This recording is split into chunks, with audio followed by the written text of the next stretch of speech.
Welcome to my YouTube channel maths clinic Itarsi. पिछले lecture में हमने बच्चों एनसीईआरटी एक्सरसाइज 1.1 के कुछ प्रॉब्लम डिस्कस किए थे।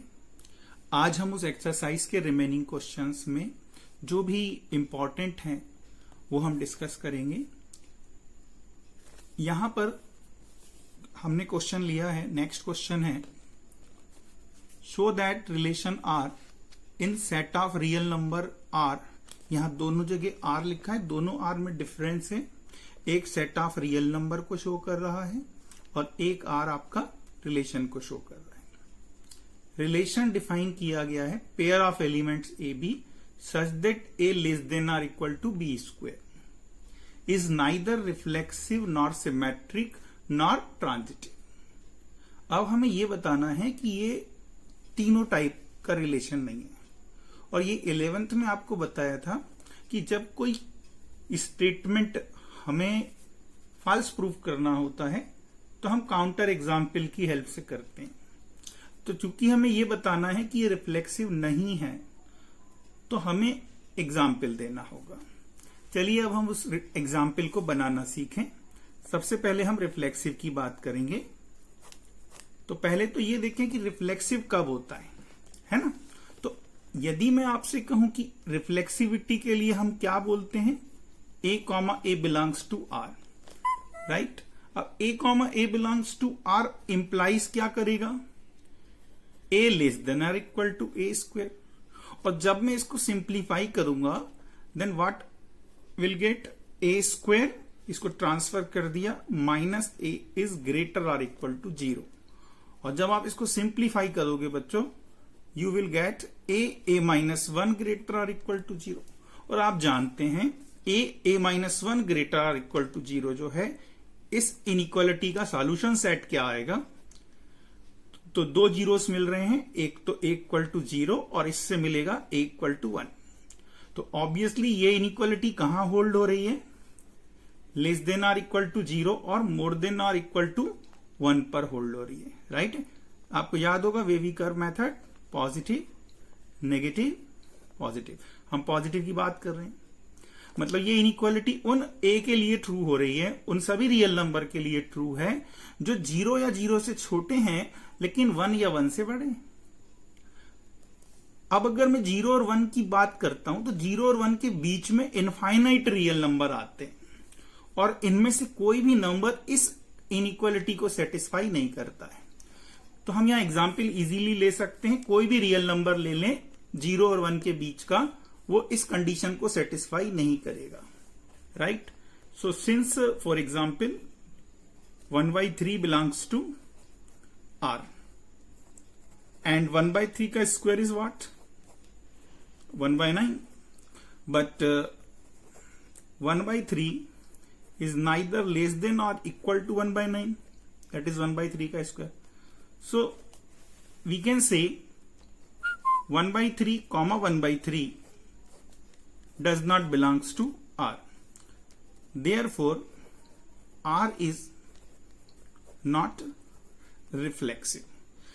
जरूरी नहीं 1/3 लें, आप कोई भी रियल नंबर ले लो जो 0 और 1 के बीच में आता हो, उसके लिए ये कंडीशन अप्लाई हो जाएगी और आपको मिलेगा कि आर जो है वह रिफ्लेक्सिव नहीं है। बात समझ में आ रही बच्चों।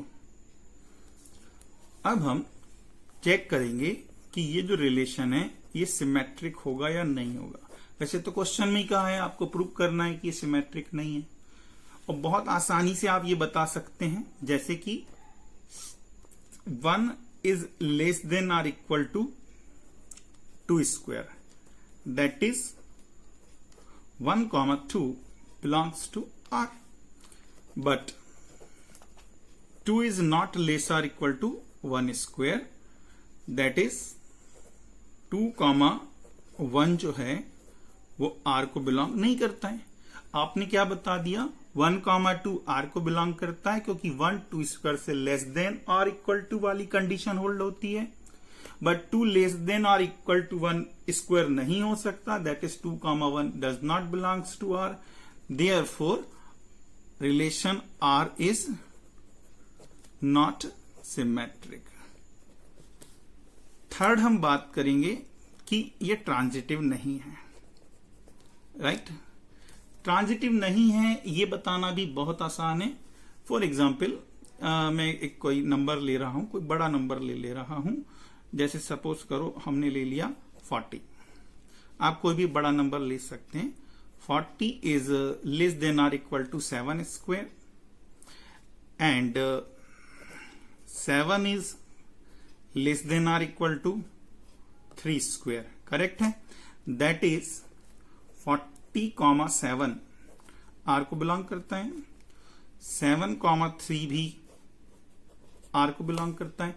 अब हमने दो पेयर ऐसे देख लिए कि एक का सेकेंड कंपोनेंट दूसरे का फर्स्ट कंपोनेंट है, but what we observe 40 is not less than or equal to 3 square, that is 40,3 जो है वो आर को बिलोंग नहीं करता है, therefore R is not transitive, right है बच्चों। मतलब आर ना तो रिफ्लेक्सिव है, ना सिमेट्रिक है और ना ही ट्रांजिटिव है। Is it clear? Next question हम डिस्कस करेंगे। Show that relation R in set A given by R equal to A comma B mod a minus b is multiple of 4 is an equivalence relation। और इसके second part में आपको 1 से related element भी find करने। तो अब हम जानते हैं कि कोई भी रिलेशन इक्विवेलेंस रिलेशन यदि हमें प्रूव करना है तो R को रिफ्लेक्सिव, सिमेट्रिक और ट्रांजिटिव प्रूव करना होगा।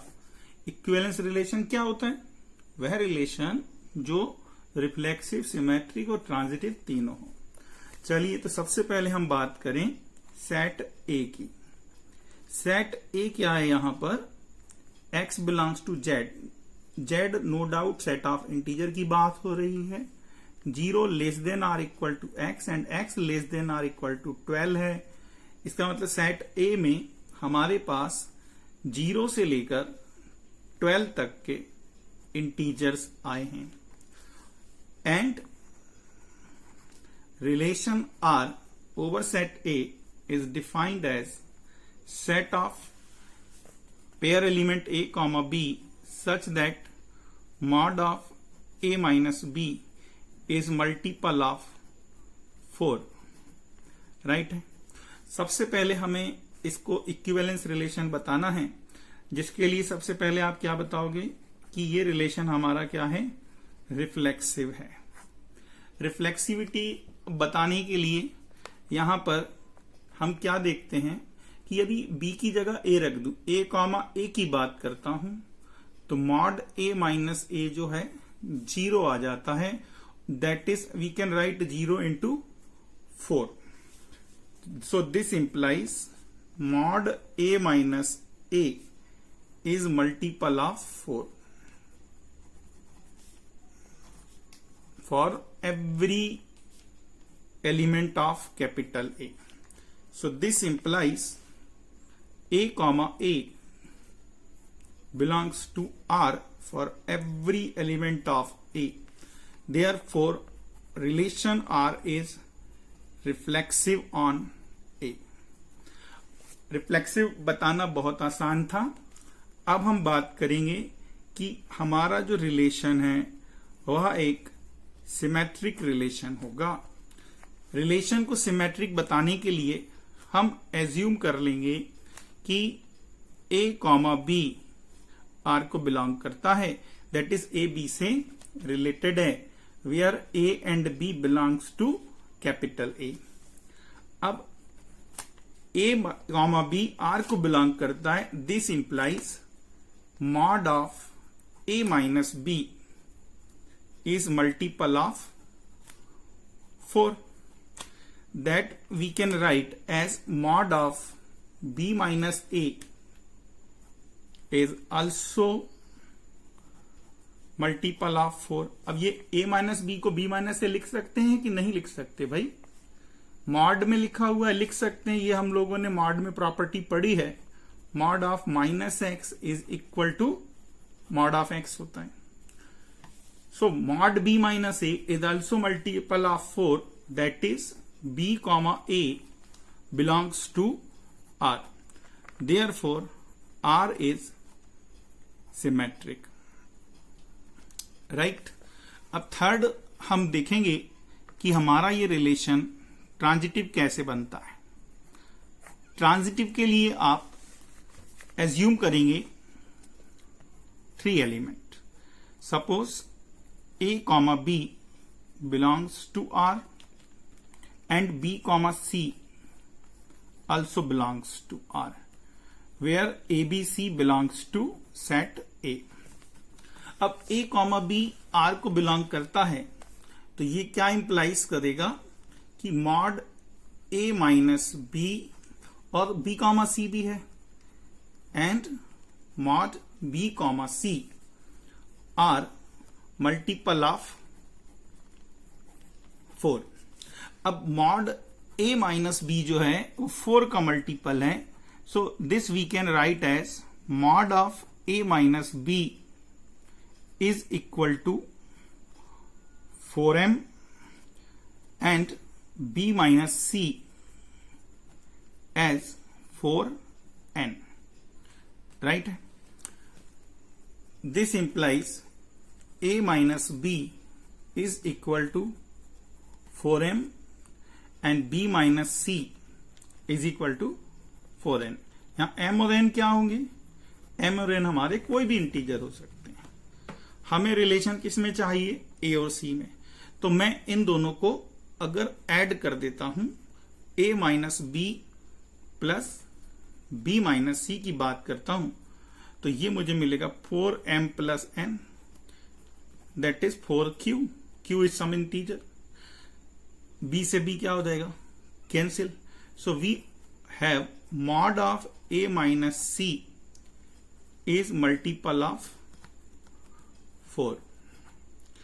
अब mod a minus c भी 4 का मल्टीपल आ गया, that is a comma c भी r को बिलोंग करता है. अब a comma c r को बिलोंग करता है तो r हमारा क्या हो जाएगा? ट्रांजिटिव हो जाएगा. अब R चूंकि हमारा रिफ्लेक्सिव भी है, सिमेट्रिक भी है और ट्रांजिटिव भी है, क्योंकि ये तीनों रिलेशंस को सेटिस्फाई करता है, that's why we can say R is an equivalence relation. Is it clear? अब हम क्वेश्चन के सेकंड पार्ट की बात करेंगे. हमें क्वेश्चन का जो सेकंड पार्ट है, सेकंड पार्ट में आपको क्या बताना है? सेकंड पार्ट में हमसे पूछा गया है set of all elements of A, set of all elements of A related to 1. मतलब हमें 1 की इक्विवेलेंस क्लास फाइंड करनी है. सिंपल. 1 की क्या निकालनी है? इक्विवेलेंस क्लास निकालनी है. याद होगा आपको इक्विवेलेंस क्लास में हमने बताया था ये डेफिनेशन आपको. अब इक्विवेलेंस क्लास ऑफ 1 का मतलब क्या हो गया? Set of all elements of A which are related to 1.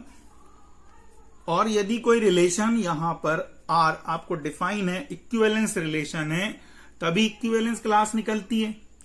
अब यहां पर x बिलोंग्स टू a की बात हो रही है. x रिलेटेड टू 1 मतलब mod of x minus 1 is multiple of 4. तो हमें अब a के वो एलिमेंट लेने हैं जिसको यहां पुट कर देने से हमें 4 का मल्टीपल मिलता हो. और इक्विवेलेंस क्लास की प्रॉपर्टी में मैंने बताया था हर एक एलिमेंट अपनी इक्विवेलेंस क्लास को बिलोंग करता है.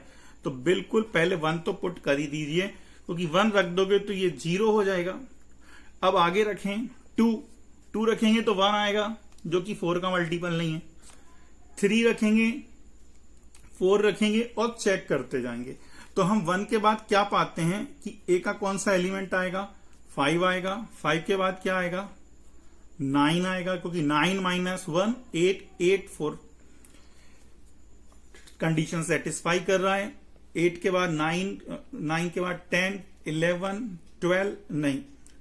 a में 12 के आगे एलिमेंट नहीं है, दैट्स वाई 1, 5, 9 यहां पर 1 की इक्विवेलेंस क्लास बनाते हैं. इसी तरह हम बाकी के एलिमेंट की इक्विवेलेंस क्लास भी फाइंड कर सकते हैं। Is it clear?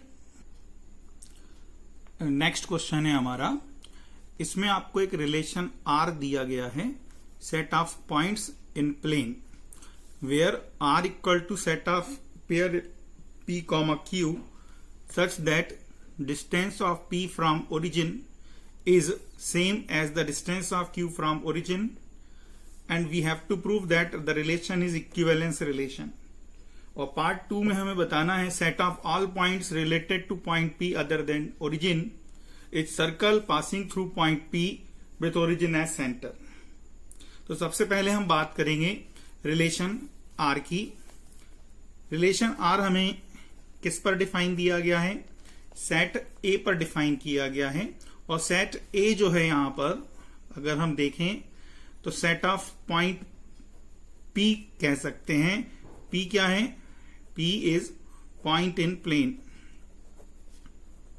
Point in a plane, एक प्लेन में पॉइंट को, तो उस प्लेन पे जितने भी पॉइंट हैं उनका सेट ए है। And relation R over set A is defined as set of P comma Q such that distance of point P and distance of point Q from origin are equal where O is origin. O जो है हमारा origin है। अब हम यहां पर इन notation का use करेंगे, तो हमें प्रूव करना है R हमारा रिफ्लेक्सिव रिलेशन है, राइट है। तो सबसे पहले हम क्या करेंगे कि इस रिलेशन को रिफ्लेक्सिव प्रूव करेंगे, राइट। रिफ्लेक्सिव के लिए यहां पर हम क्या देखते हैं कि किसी भी पॉइंट M की बात करूं मैं, तो OM equal to OM true होगा for every point M belongs to set A, right है। This implies point M comma M belongs to R for every M belongs to A. Therefore, R is reflexive. Right है। दूसरा हम prove करेंगे कि यह relation हमारा symmetric है। Symmetric के लिए हमने एज्यूम किया M comma N जो है वो R को बिलोंग करता है, where M and N belongs to A। M और N प्लेन के दो पॉइंट हैं।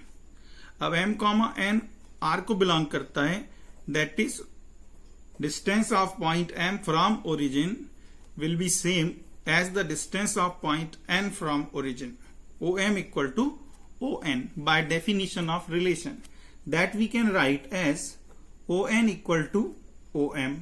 Correct? OM equal to ON implies N comma M belongs to R. अब since M comma N belongs to R implies N comma M belongs to R, therefore relation R is symmetric. बात clear है? अब हम इसको prove करेंगे कि ये जो रिलेशन है हमारा ये ट्रांजिटिव है। अगर हमने ट्रांजिटिव बता दिया तो ये इक्विवेलेंस रिलेशन हो जाएगा।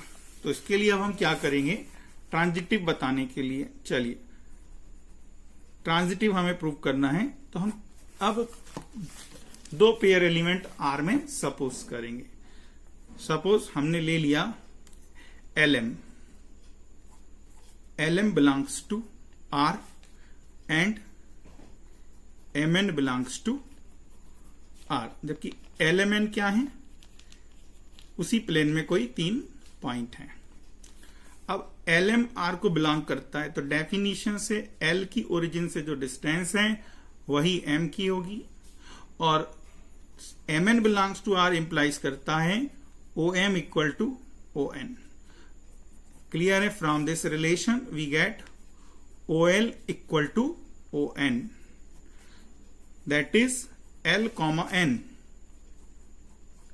belongs to R. Therefore, R is transitive. Right? अब हमने देखा R जो है वो तीनों है। Since R is reflexive, symmetric and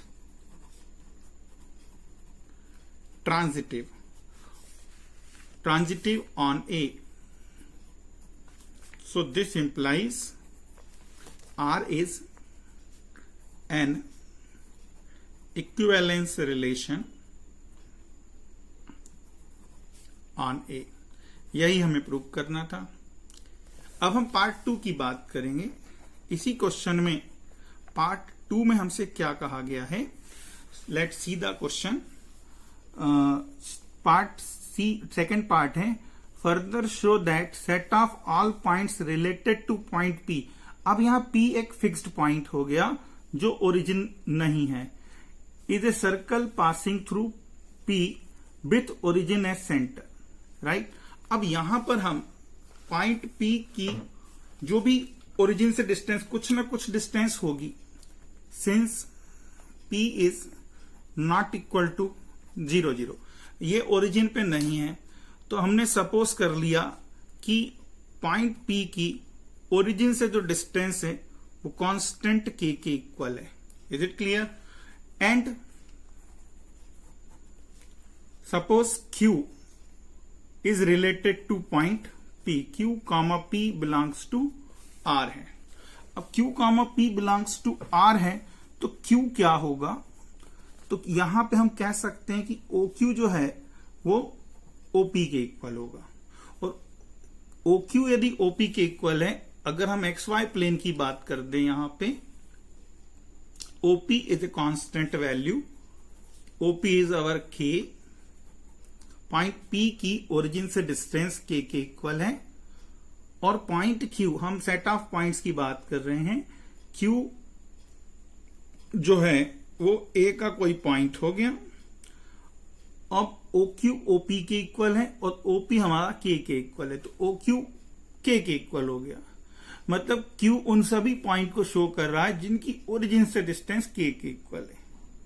तो नो डाउट ये कंडीशन जो होती है सर्कल की होती है।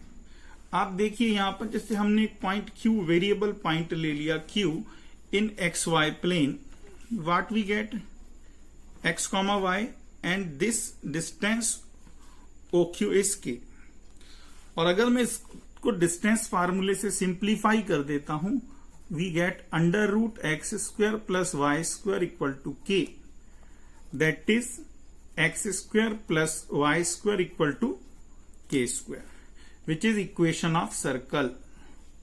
ये 11th में आपने पढ़ा है, which is equation of circle with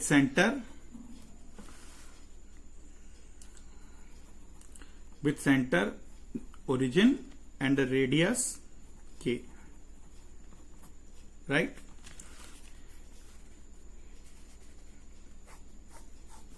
ये बात क्लियर होती है। सेकेंड पार्ट को फिर से समझिएगा। सेकेंड पार्ट में हमें ये बताना है कि पॉइंट P जो कि ओरिजिन नहीं है, अब ये ओरिजिन नहीं है तो कहीं ना कहीं तो होगा, तो हमने OP डिस्टेंस को कांस्टेंट K ले लिया है। अब हम सेट A के पॉइंट्स Q ले रहे हैं, वे सारे पॉइंट Q की बात कर रहे हैं जो P से रिलेटेड है, मतलब हम P की इक्विवेलेंस क्लास फाइंड कर रहे हैं। अब P की इक्विवेलेंस क्लास के लिए कंडीशन हो जाएगी OQ equal to OP, OP is constant under root x square plus y square equal to K। हमने प्लेन में एक पॉइंट ले लिया X, Y, तो अब वे सारे पॉइंट जिनकी ओरिजिन से डिस्टेंस K है वो हमें कंडीशन देंगे x square plus y square equal to K square, जो कि एक सर्कल की इक्वेशन है जिसका सेंटर ओरिजिन है, और ये नो डाउट P से पास होता है क्योंकि OP इक्वल टू कितना है K। इस तरह से इसका सेकेंड पार्ट हो जाता है। इज इट क्लियर बच्चों? नेक्स्ट क्वेश्चन है, show that if relation R on set A is an equivalence relation, then R inverse is also an equivalence relation. That is inverse of an equivalence relation is also an equivalence relation, हमें prove करना है। अब यहां पर सबसे पहले तो आप ये जान लीजिए कि गिवन क्या है। गिवन है R is an equivalence relation on set A, ठीक। अब आर हमारा इक्विवेलेंस रिलेशन है, तो अंडरस्टूड है कि आर तीनों प्रॉपर्टी को सेटिस्फाई करता है। ये तीनों ही टाइप का रिलेशन है। ये रिफ्लेक्सिव भी होगा, सिमेट्रिक भी होगा और ट्रांजिटिव भी होगा। Bye definition of inverse of a relation की अगर हम बात करें तो आपको याद होगा आर इनवर्स क्या होता है। आर इनवर्स हो जाएगा set of pair elements b comma A such that a comma b belongs to r। यदि a कॉमा b r में आता है तो इसका रिवर्स b कॉमा a कहां चला जाता है, r इनवर्स में चला जाता है। हमें प्रूव करना है r inverse is reflexive, symmetric and transitive. तो सबसे पहले हम बात करेंगे रिफ्लेक्सिविटी की for r inverse.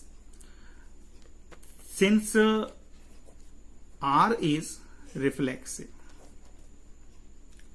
R is reflexive on set A. क्यों? क्योंकि it is given R is an equivalence relation. Equivalence relation है तो no doubt ये रिफ्लेक्सिव भी होगा, सिमेट्रिक भी होगा और ट्रांजिटिव भी होगा।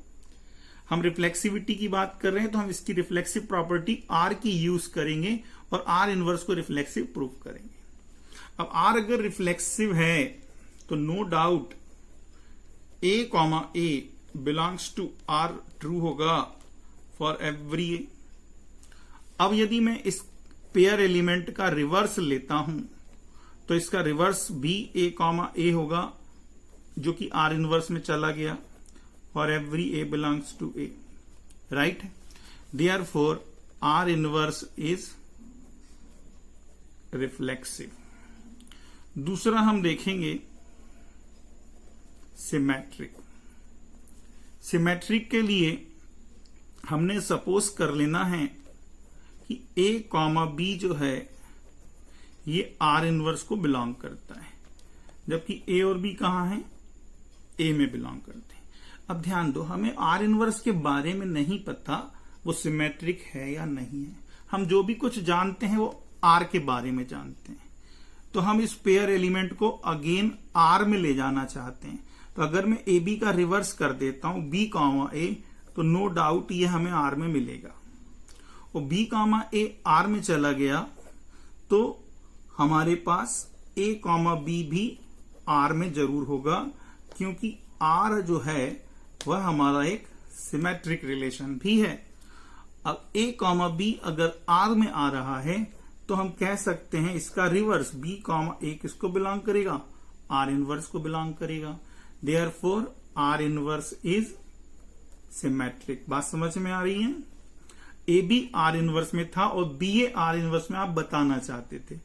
बी ए आर इनवर्स में कब आएगा, जब ए बी आर में होगा। और ए बी को आर में लाने के लिए हमने आर की सिमेट्रिक प्रॉपर्टी यूज की है। इसी तरह हम बताएंगे कि हमारा आर जो है वो ट्रांजिटिव भी है। ठीक है, इसके लिए हम क्या करेंगे, इसके लिए हम सपोज करेंगे A comma B belongs to R inverse and B comma C belongs to R inverse। अब R inverse को ट्रांजिटिव हम कह सकते हैं यदि A comma C R inverse में आ जाए। अब A कॉमा C को हम R इनवर्स में बताना चाह रहे हैं, ठीक है। और A कॉमा C जो है वो R इनवर्स में कब आएगा, जब C कॉमा A हमारा R को बिलोंग करता हो। तो मेन हम बताना चाहेंगे कि C कॉमा A R में, अगर C कॉमा A R में आ गया तो A comma C R inverse में अपने आप चला जाएगा। तो चलिए स्टार्ट करते हैं। A comma B R inverse में है तो no doubt B comma A जो है वो R को बिलोंग करेगा, राइट है। और B comma C R inverse में है तो C कॉमा B R को बिलोंग करेगा, राइट। अब हम क्या देखते हैं कि यहां पर C कॉमा B R को बिलोंग करता है और ये जो सेकंड कंपोनेंट है B कॉमा A का फर्स्ट कंपोनेंट बन गया और B कॉमा A भी R में है। तो हम कह सकते हैं C कॉमा A जो है वो R में होगा। अब ये R में क्यों होगा, रीजन R इज ट्रांजिटिव। भाई R तो तीनों है। अब C कॉमा A R में चला गया तो आप कह सकते हो A comma C belongs to R inverse.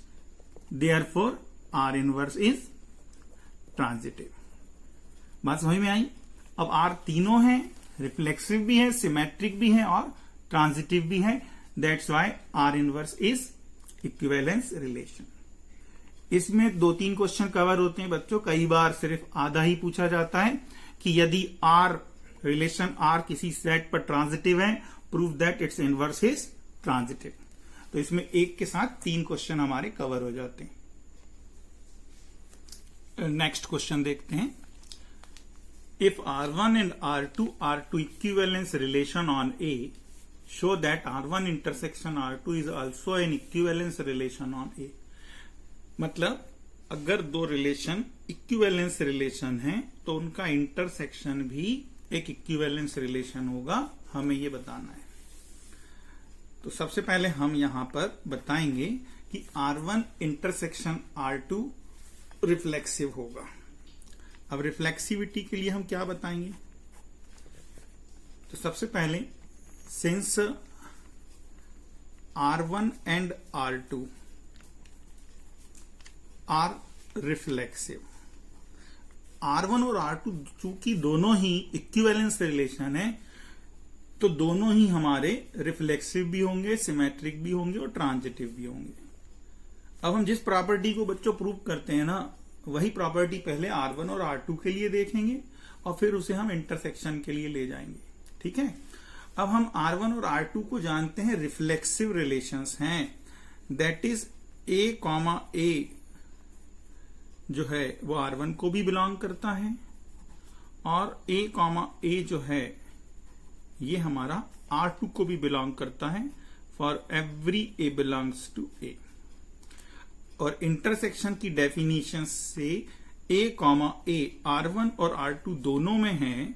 That is A जो है वो R1 इंटरसेक्शन R2 को भी बिलोंग करेगा। और for every A belongs to A related to A हो रहा है। That's why R1 intersection R2 is reflexive on set A। बहुत आसान हो गया। दूसरा हम देखेंगे सिमेट्रिक। सिमेट्रिक के लिए वही हमारी एजम्पशन रहेगी। हमने जैसे एज्यूम किया A, B R1 intersection R2 को बिलोंग करता है और टारगेट क्या होगा? B, A को इंटरसेक्शन में लाना। और B, A इंटरसेक्शन में आएगा प्रोवाइडेड B, A R1 और R2 दोनों में आए। तो चलिए कैसे होगा देखें आगे। A, B इंटरसेक्शन में है। दैट इज A, B जो है वो R1 में भी होगा और A, B आपका R2 को भी बिलोंग करेगा। अब A, B R1 को बिलोंग करता है। दैट इज B, A भी R1 को बिलोंग करता है और B, A R2 को भी बिलोंग करता है। क्यों करता है? क्योंकि R1 एंड R2 दोनों ही हमारे कैसे हैं? सिमेट्रिक रिलेशन है। करेक्ट। अब हमने क्या देखा? B, A दोनों को बिलोंग करता है। So without any doubt we can say B, A belongs to R1 intersection R2। Therefore R1 intersection R2 is also symmetric on A। आपने दोनों बता दिया, रिफ्लेक्सिव भी बता दिया, सिमेट्रिक भी बता दिया। अब आपको क्या बताना है? ट्रांजिटिव बताना है। बिल्कुल सही। अब ट्रांजिटिव के लिए हम क्या करेंगे? 3 एलिमेंट लेंगे। ABC 2 पेयर बना लें। Let AB belongs to R1 intersection R2 and BC belongs to R1 intersection R2। लाके बताएंगे AC belongs to R1 intersection R2। चलिए आगे करते हैं। यहां पर AB जो है R1 इंटरसेक्शन R2 में है। इसका मतलब क्या हुआ कि AB belongs to R1, AB belongs to R2। AB R1 और R2 दोनों में होगा। इसी तरह BC जो है यह भी R1 में है और BC हमारा R2 को भी बिलोंग करता है। करेक्ट है। नाउ व्हाट वी फाइंड कि ए बी R1 में है, राइट, और BC भी R1 में है, तो ये इंप्लाइज क्या करेगा, A, C भी R1 में है। Similarly what we find, AB belongs to R2 and BC belongs to R2.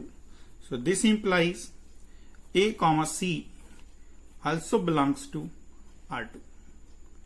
तो क्लियरली आपने क्या बता दिया कि A, C जो है वो R1 में भी है और A, C हमारा R2 में भी है। ये बात क्लियर है। ए बी R1 में है, BC R1 में है, तो R1 में AC भी होगा। क्यों होगा? क्योंकि R1 and R1 R2 are transitive, right. R1 R2 हमारे दोनों ही ट्रांजिटिव हैं, इसलिए ये प्रॉपर्टी होल्ड होगी। अब AC R1 R2 दोनों में आ रहा है, तो ये इंप्लाइज करेगा A, C belongs to R1 intersection R2। Therefore, R1 intersection R2 is transitive on A। यही हमें बताना था। तो इस तरह से हमने बता दिया कि R1 इंटरसेक्शन R2 तीनों हैं। That's why R1 intersection R2 जो है वह हमारा एक इक्विवेलेंस रिलेशन हो जाएगा। Is it clear? Next question है हमारा, prove that relation R on set n cross n, n is the set of natural number defined by pair element AB related to pair element CD if and only if A plus D equal to B plus C। यहां पर definition को समझिएगा। Pair element आ गए हैं। अभी तक जिन questions को आपने किया था उसमें पेयर एलिमेंट नहीं थे, क्योंकि रिलेशन R जो था वो हम सेट A पर या N पर डिफाइन कर रहे थे। यहां पर कार्टेशियन प्रोडक्ट पर डिफाइन है, और कार्टेशियन प्रोडक्ट में पेयर एलिमेंट आते हैं, है ना। दैट्स वाई यहां पर pair element A, B related to pair element C, D बोला गया है। और डेफिनेशन को आप ध्यान से देखेंगे, ये हमें बार बार अप्लाई करनी है। क्या हुआ इस डेफिनेशन में, फर्स्ट कंपोनेंट और ये फोर्थ कंपोनेंट, A को D से ऐड करा है, मतलब एक्सट्रीम टर्म्स जोड़ दी गई हैं, और ये BC को ऐड किया, इंटरनल टर्म को जोड़ा गया। आपको प्रूव करना है R is an equivalence relation. तो सबसे पहले तो हम ये जानते हैं कि n set of natural number है, तो n क्रॉस n में पेयर एलिमेंट A, B आएंगे। इस फॉर्मेट के एलिमेंट आएंगे जहां हर एक कंपोनेंट जो है वो नेचुरल नंबर होगा। अब हम R को बताएंगे कि ये हमारा रिलेशन R जो है रिफ्लेक्सिव, सिमेट्रिक और ट्रांजिटिव होगा। सबसे पहले हम बात करेंगे रिफ्लेक्सिविटी की। तो दोनों ही तरफ हमने सेम एलिमेंट रखा है, किसका, n क्रॉस n का। अब AB रिलेटेड टू AB का मीनिंग क्या आएगा, तो ये वाला A जो है ये इस B से ऐड हो जाएगा। Is it clear? ये A इस B से आपको ऐड करना है, बाहर वाले से। A B से ऐड हो जाएगा और B A से ऐड हो जाएगा। तो A plus B equal to B plus A। क्या ये ट्रू है? हाँ, क्योंकि A और B मेरे नेचुरल नंबर हैं, और नेचुरल नंबर का सम क्या होता है, कम्यूटेटिव होता है। That's why it is true.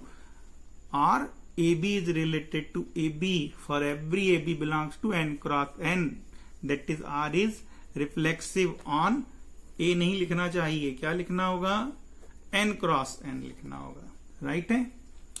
अब हम बताएंगे R सिमेट्रिक होगा। Pair element A, B assume कर लिया C, D से रिलेटेड है। अब सिमेट्रिक कब होगा, जब C, D A, B से रिलेटेड हो। और यदि C, D A, B से रिलेटेड है, तो ये रफ में हमने देख लिया। यहां देखिएगा यहां पे कि C, D यदि A, B से रिलेटेड है तो कंडीशन क्या बनेगी, कंडीशन बनेगी C plus B will be equal to D plus A, C plus B equal to D plus A। मतलब हमें ये लेकर आना है। चलिए आगे चलते हैं। अब ए बी रिलेटेड टू है सी कॉमा डी, तो यहां पे क्या होगा, ये ए किससे ऐड हो जाएगा, ये डेफिनेशन से A plus D equal to B plus C हो जाएगा। हमने कुछ नहीं किया है, ये वाली कंडीशन बनाने के लिए बी और सी को मैंने लेफ्ट में लिख लिया, ए प्लस डी को राइट में लिख लिया, और फिर से कम्यूटेटिव लॉ अप्लाई कर दिया, बी प्लस सी को सी प्लस बी और ए प्लस डी को डी प्लस ए लिख दिया। ये कंडीशन बन गई हमारी, that is C comma D related to A comma B, that's why R is symmetric on N cross N, right. अब हम बात करेंगे ट्रांजिटिविटी की। ट्रांजिटिव के लिए मैंने यहां पर A B related to C D और C D related to E F assume किया है। पेयर एलिमेंट कहां आ रहे हैं, एन क्रॉस एन में आ रहे हैं। ए बी रिलेटेड है सी डी से, सी डी रिलेटेड है ई एफ से। अब हमको ये बताना होगा कि ए बी जो है वो ई एफ से रिलेटेड है। अब ए बी को ई एफ से रिलेटेड बताना है, मतलब हमें सी और डी को एलिमिनेट करना है। तो चलिए करते हैं। सबसे पहले ए बी सी डी से रिलेटेड है, तो रिलेशन की डेफिनेशन से A plus D is equal to B plus C होगा, ये लिखा। और सी डी ई एफ से रिलेटेड है, that is C plus D जो है वो C plus D D plus E के इक्वल होगा। अब मैं क्या कर रहा हूं, सिंपल सा लॉजिक लगा रहा हूं, मुझे सी और डी एलिमिनेट करने हैं, ए बी ई एफ में रिलेशन लाना है, सी और डी हटाने हैं। तो मैंने यहां से क्या किया, इस डी को ट्रांसफर करके बी को लेफ्ट में ले आया, तो A minus B equal to C minus D आ गया। इसी तरह इस पार्ट में डी को ट्रांसफर कर लिया, तो सी माइनस डी किसके इक्वल आ गया, ई माइनस एफ के इक्वल आ गया। तो इनको हम कंपेयर करेंगे तो हमें मिलेगा A minus B equal to E minus F. फिर मैं एफ को ट्रांसफर कर लूंगा, बी को ट्रांसफर कर दूंगा, तो A plus F equal to B plus E आ जाएगा। और A plus F equal to B plus E definition क्या हो जाएगी, A B related to E F. Clear है, क्योंकि ए प्लस एफ और बी प्लस ई की बात हो रही है, राइट है। A plus F B plus E के बराबर है, राइट है। That's why A B related to E F. So relation R is transitive. Is it clear. अब आर तीनों हैं, that's why R is equivalence relation होगा। अब इसी क्वेश्चन से मैच करती हुई दो प्रॉब्लम्स, ठीक है, ट्राई यूर सेल्फ, राइट है। क्या है, सेट एन नेचुरल नंबर का सेट है and relation R on N cross N given by this one. ये दो प्रॉब्लम है बेटा। फर्स्ट प्रॉब्लम है A B related to C D if and only if A D equal to B C. Same पुराना question है, उसमें plus था, इसमें मल्टीप्लाई है। और सेकेंड क्वेश्चन है A B related to C D if and only if A into D equal to B plus C plus B plus C equal to B C into A plus D. दोनों ही relation आपको क्या prove कर रहे हैं, equivalence relation. Second वाला पूछा जा चुका है, अभी आपके सीनियर्स को आया था एग्जाम में, एक बार आ चुका है 12th में। इसकी एक हिंट दे दे रहा हूं, आप ट्राई कर लेना। जैसे कि यहां पर b प्लस सी है, तो ये बी सी को इसके नीचे ले आना, और a प्लस डी है तो ए डी को इसके नीचे ले जाके सॉल्व करना, आपको आसानी से बन जाएगा। यहां पर हमने रिलेशन के जितने इंपॉर्टेंट क्वेश्चन होते हैं उन्हें डिस्कस कर चुके हैं। एनसीईआरटी की कुछ प्रॉब्लम्स मैंने आप लोगों के लिए छोड़ा हूं, वो आप ट्राई करेंगे। इजी क्वेश्चंस हैं, जरूर बनेंगे, ठीक है। यहां हमारा रिलेशन टॉपिक कंप्लीट होता है। फिर भी यदि कोई डाउट रह जाए तो आप मुझसे पूछ सकते हैं। और डेली आप थोड़ा थोड़ा पढ़िए। अभी स्कूल्स नहीं लग पाएंगे काफी लंबे समय तक, इसका मतलब ये नहीं कि हम पढ़ाई बंद कर दें। थोड़ा थोड़ा पढ़िए, आसानी से सिलेबस कंप्लीट होगा, है ना। डेली आपको पढ़ना है बेटा। Okay, best of luck, thank you.